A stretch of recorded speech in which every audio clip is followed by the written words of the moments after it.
Good evening, praise the lord, hallelujah. સાદની સલામ. પ્રભુ બાપ તમને બધાને પુષ્કળ આશીર્વાદથી ભરપૂર કરો. ફરીવાર દિવસના અંતે આપણે મળ્યા છે નહીં, અને પ્રભુમાં આનંદ કરીએ. ખરેખર હું તમને કહેવા માગું છું, તેમના આશીર્વાદોમાં કોઈ ખેદ મિશ્રિત નથી. અને જ્યારે જ્યારે આપણે તેમની આગળ નમીએ છીએ, તેમની પાસે આવીએ છીએ, ત્યારે તેઓ આપણું સાંભળે છે. હાલેલુયા.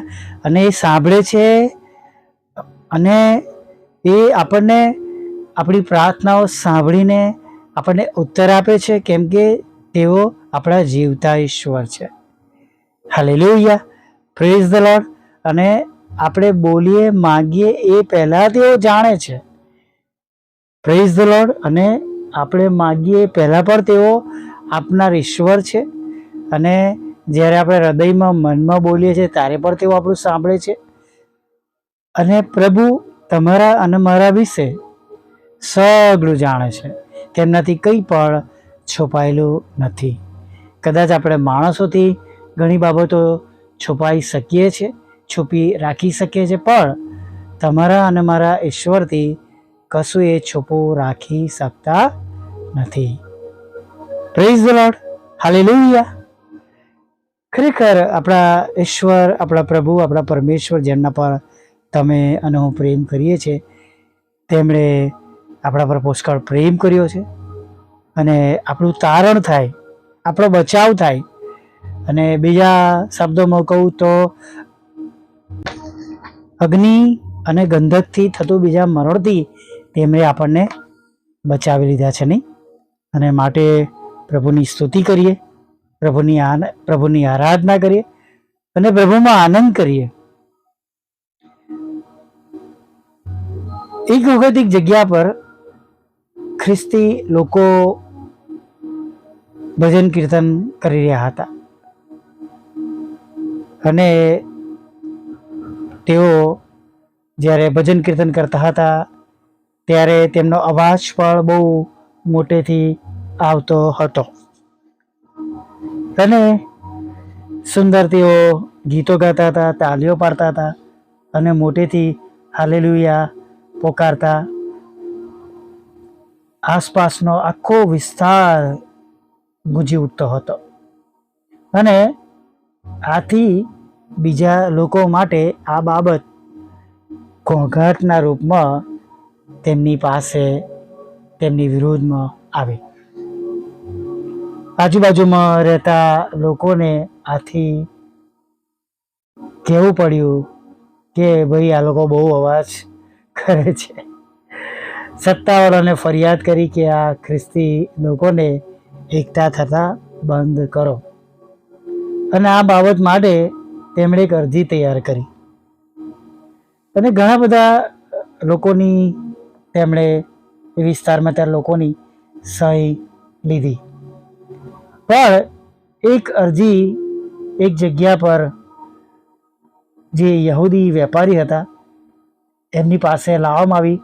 તેમણે ના પાડી કે ભાઈ હું આમાં સહી કરીશ નહીં.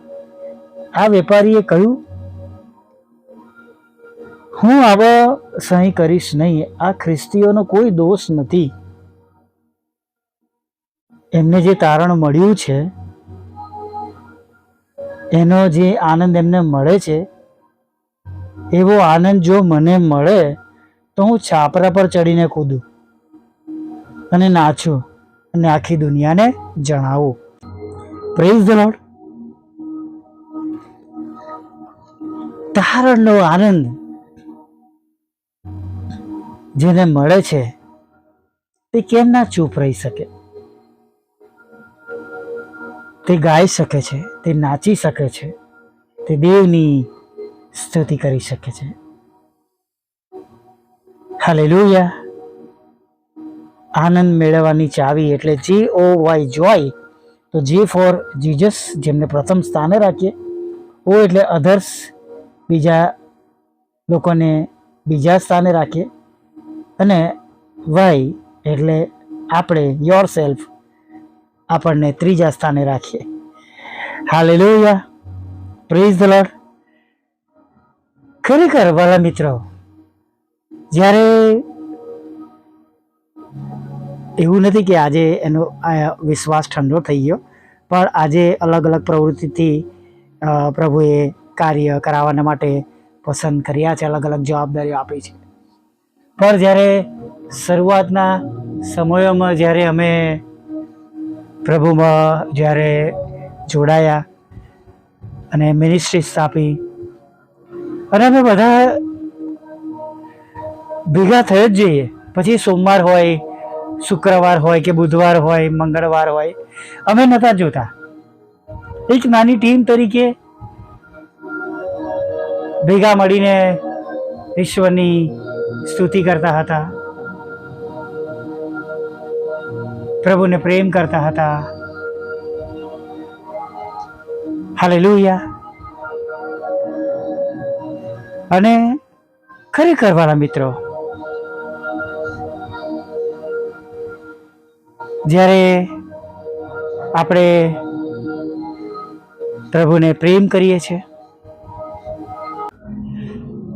હા, પ્રભુ પર વિશ્વાસ, આસ્થા, અને જાણે એ સમય એટલો બધો પ્રભુમાં આનંદિત હોય છે, જે મારો અનુભવ છે હું તમારે રજૂ કરું છું, કે અમે પુષ્કળ એકઠા થતા હતા.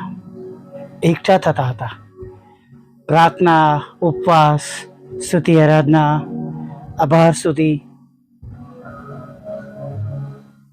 અને કોરોના પહેલાં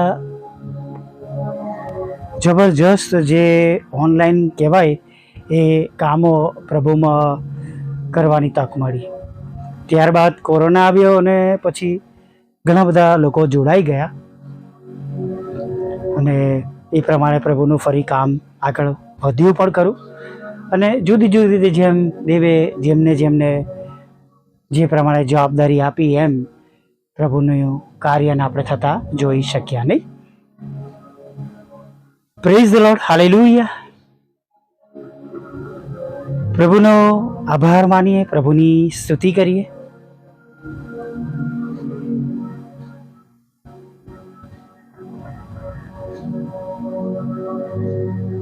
આપણા પ્રભુ, આપણા પરમેશ્વર, જેમના દ્વારા, જેમના લીધે, જેમના પર વિશ્વાસ કરવાના કારણે આપણું તારણ થયું છે, એ બાબતોને સમજી એની ગંભીરતાની નોંધ લઈએ. ઘણીવાર આપણે હાથ ઉઠાવીએ છીએ, પ્રભુનો સ્વીકાર કરીએ છીએ, તારણ પામીએ છીએ, પછી એ રસ્તા પર જાણે આપણે ખોવાઈ જઈએ છીએ અથવા આગળ જુદા રસ્તા પર વળાંક લઈ રહીએ છીએ, નહીં? ભલા મિત્રો, તારણનો આનંદ આપણામાં કેટલો છે?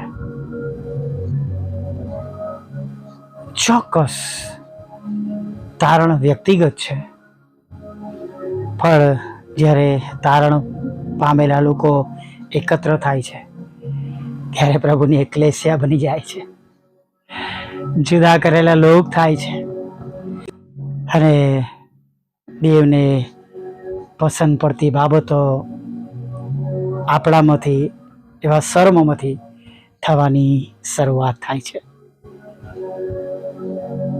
Praise the lord, hallelujah.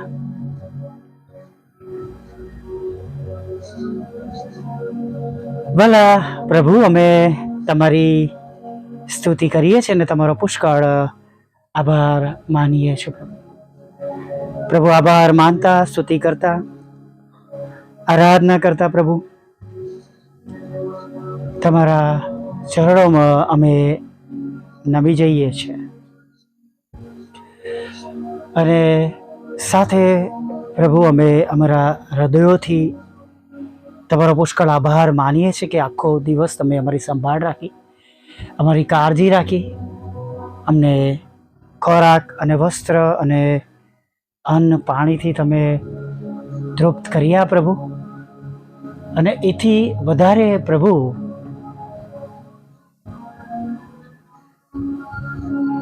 તમારા નામ પર વિશ્વાસ કરવા દ્વારા અમે રોજે રોજ તારણનો આનંદ પામીએ છીએ, તારણમાં આનંદ કરી શકીએ છીએ. તેના માટે પ્રભુ અમે તમારો પુષ્કળ આભાર માનીએ છીએ. હા પ્રભુ, આભાર માનતા, સ્તુતિ કરતા, આરાધના કરતા પ્રભુ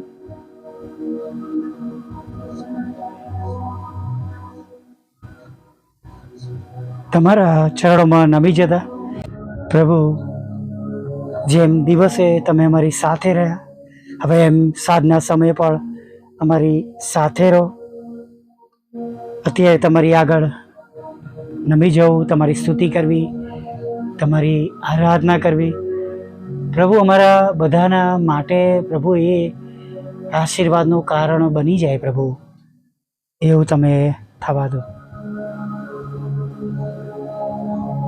સાથે પ્રભુ તમારી સ્તુતિ કરતા, આરાધના કરતા પ્રભુ વિનંતી કરીએ છીએ કે જેમ પ્રભુ અમે તમારું નામ જાણીએ છીએ, જેમ તમે અમને મળ્યા છો, એમ ઘણા બધા લોકો સુધી તમારું ભલું નામ પહોંચે એના માટે મજૂરો મોકલો પ્રભુ. અમારી સેવાઓને આશીર્વાદિત કરો. ઘણા બધા નાશમાં જતા આત્માઓ બચી જાય પ્રભુ, અને દરેક ઘૂંટણ અમે દરેક જીભ કબૂલ કરે તમે ઈશ્વરના દીકરા છો પ્રભુ, એવું તમે થવા દો. હા, રાજાઓના રાજા અને પ્રભુઓના પ્રભુ અમે તમારી સ્તુતિ કરતા, તમારી આરાધના કરતા પ્રભુ તમારા ચરણોમાં નમી જઈએ છીએ પ્રભુ. અને પ્રભુ અમે આ બાબતને માટે, તમારા મજૂરોને માટે પ્રભુ અમે હૃદયથી પ્રભુ તમને વિનંતી કરીએ છીએ કે પ્રભુ જે લોકો સેવા કરે છે એમની સેવાઓને તમે આશીર્વાદિત કરો. તેમની સેવાઓ દ્વારા ઘણા બધા આત્મા જીતાય. હજી જ્યાં મજૂરોની જરૂર છે ત્યાં પ્રભુ હજી વધારે તમારા મજૂરો સેવક સેવિકાના રૂપમાં પૂરા પાડો પ્રભુ. અને જેમ સ્વર્ગમાં તેમ પૃથ્વી પર તમારી ઈચ્છા પૂરી થાય અને તમારું રાજ્ય બહુ જલ્દીથી આવો પ્રભુ. જેઓ ખરાબ માર્ગ પર છે તેમને પાછા લાવો. દારૂ, જુગાર અને જાત જાતના એવા વ્યસનો પ્રભુ જે તમારા બાળકોને પ્રભુ તમારાથી દૂર લઈ જઈ રહ્યા છે, એવી દરેક ખરાબ બાબતો તેમનામાંથી તમે દૂર કરો એવી અમે પ્રાર્થના કરીએ છીએ. હા પ્રભુ બાપ, તમારી સ્તુતિ કરતા, તમારી આરાધના કરતા પરમેશ્વર પિતા, ખાસ અમે તમને જણાવીએ છીએ પ્રભુ કે અત્યારે જેઓ માદા છે તેમને અમે તમારી પાસે લાવીએ છીએ પ્રભુ. જેમ એ 5 મિત્રો પ્રભુ એ છાપરું ખોલીને પ્રભુ એ પક્ષઘાતીને તમારી પાસે લાવ્યા પ્રભુ, એમ સગડા એવા બીમારોને અમે તમારી પાસે લાવીએ છીએ પ્રભુ. તમારો રક્તનો દાવો કરીએ છીએ પ્રભુ, તમે એમને પાપોની માફી આપો અને શુદ્ધ કરો, પવિત્ર કરો અને તેમના સગડા રોગોમાંથી તમે એમને ચંગાઈ આપો પ્રભુ, એવી અમે પ્રાર્થના કરીએ છીએ પ્રભુ. હા, પ્રાર્થના કરતા પ્રભુ એવા ઘરોને અમે તમારી પાસે લાવીએ છીએ જ્યાં લડાઈ ઝઘડો, કોર્ટ કેસ, FIR, ખોટા તોહમતો છે, જગતની બાબતોમાં પ્રભુ તેઓ એકબીજા પ્રત્યે વેર ઝેર, લડાઈ ઝઘડા કુસમ છે પ્રભુ. ત્યારે પ્રભુ અમે પ્રાર્થના કરીએ છીએ એવા ઘરોનો કબજો તમે લો, તમારા પ્રેમ, આનંદ, શાંતિથી તેમને ભરી દો. જે કંઈ જગતની બાબતોને લઈને જેમના લડાઈ ઝઘડા છે એને પ્રભુ તમે દૂર કરજો અને તમારી શાંતિ સ્થાપજો. ઘણા એવા લોકો છે પ્રભુ જેમની વિનંતીઓ છે પ્રભુ કે જેમની સાથે પ્રભુ અત્યારે પ્રભુ ન્યાય કરવામાં આવ્યો છે પ્રભુ, અને પ્રભુ તેમની મિલકત પડાવી લેવામાં આવી છે, તેમનું ખેતર, તેમની જમીન અને પ્રભુ જે કંઈ તેમનું વારસાગત છે પ્રભુ એ લખાવી લેવામાં આવ્યું છે પ્રભુ. ત્યારે પ્રભુ એ સર્વ ભાઈ બહેનો જેમની અરજો છે પ્રભુ તેમનું પોતાનું તમે તેમને અપાવો. જ્યારે તેઓ એકલા છે ત્યારે તમે તેમના પક્ષમાં ઉભા રહો પ્રભુ, અને તમે એમની લડાઈ લડો અને તેમના શત્રુઓ જેમણે અન્યાય કર્યો છે પ્રભુ પિતા તેમનાથી પ્રભુ તમે એમને જીત અપાવી અમે પ્રાર્થના કરીએ છીએ પ્રભુ. હા, તમારી સેવિકાના ખેતરમાંથી પણ એ કડવા નામો નીકળી જાય અને તેના ખેતરનો કબજો તેમને મળે પ્રભુ, એવી અમે હૃદયથી તમને પ્રાર્થના કરીએ છીએ પ્રભુ. પ્રાર્થના કરીએ છીએ પ્રભુ અત્યારે ખાસ પ્રભુ અમે જેમને વિદેશ જવું છે તેમના માટે વિદેશના માર્ગોને પ્રભુ તમે ખુલ્લા કરો પ્રભુ, સહેલો બનાવો, સારી સગવડ આપો, એજન્ટો આપો, નાણાંનો આશીર્વાદ આપો, બહાર જવાના માટે લગ્નનો આશીર્વાદ આપો, બાળકધનનો આશીર્વાદ આપો, દરેકના નોકરી ધંધા રોજગારને પણ પ્રભુ તમે આશીર્વાદિત કરો પ્રભુ, એવી અમે પ્રાર્થના કરીએ છીએ પ્રભુ. પ્રાર્થના કરીએ છીએ પ્રભુ અત્યારે ખાસ પ્રભુ વિધુરો, વિધવા બહેનો, અનાથો, બંધ બુદ્ધિ લોકો, માનસિક રોગીઓ, વિકલાંગોની સાથે તમે રહેજો પ્રભુ. તમે તેમની સંભાળ અને કાળજી લેજો. જેઓ પ્રભુ અનાથ આશ્રમમાં છે પ્રભુ, વૃદ્ધાશ્રમમાં છે પ્રભુ, તેઓની પર તમે સંભાળ અને કાળજી લેજો પ્રભુ. મારી મિનિસ્ટ્રીને પર તમે આશીર્વાદ આપો. છેલ્લી બાબત જે વાહનના રૂપમાં માગી છે પ્રભુ, એ વાહનના રૂપમાં એ અમારી બાબત પ્રભુ પરિપૂર્ણ થાય પ્રભુ, એવી અમે તમને વિનંતી ભરી પ્રાર્થના કરીએ છીએ પ્રભુ. તમે જબરા પાણીમાંથી રસ્તો કરનાર ઈશ્વર છો, ત્યારે પ્રભુ વાહન માટે પણ તમે રસ્તો કરજો, એવી અમે પ્રાર્થના કરીએ છીએ પ્રભુ. ખાસ પ્રભુ બુધવાર શુક્રવારની સંગતોને પ્રભુ, રોજના રેકોર્ડિંગને પ્રભુ, વોટ્સઅપ, ફેસબુક, યુટ્યુબ દ્વારા થતી સેવાઓ જે અમારી છે એને તમે આશીર્વાદિત કરો. રોજ રોજ ઘણા આત્મા જીતી શકીએ એવું થવા દો. સાથે જે જોડાયેલા લોકો છે પ્રભુ, બીજાઓને મોકલે છે પ્રભુ, ત્યાં સાંભળે છે, વિશ્વાસ કરે છે, તેઓને પણ તમે પુષ્કળ આશીર્વાદિત કરો એવી અમે વિનંતી કરીએ છીએ. અમારા શત્રુઓને પ્રભુ અમે તમારા પાસે લાવે છે, તેમના હૃદય બદલજો પ્રભુ, અને તેમને પ્રભુ શાઉલમાંથી તમે પાઉલ બનાવજો. સાથે પ્રભુ અમારા બંધ દરવાજા ખુલ્લા કરજો, પાપોની ક્ષમા કરજો, રાત્રિમાં મીઠી નિંદ્રા આપજો, અને સવારમાં તમારું ભજન કરતી લેજો. માગતા પ્રભુ ઈસુમાં આટલું સાંભળો, દેવ બાપ માન્ય કરજો. આમીન, આમીન, આમીન.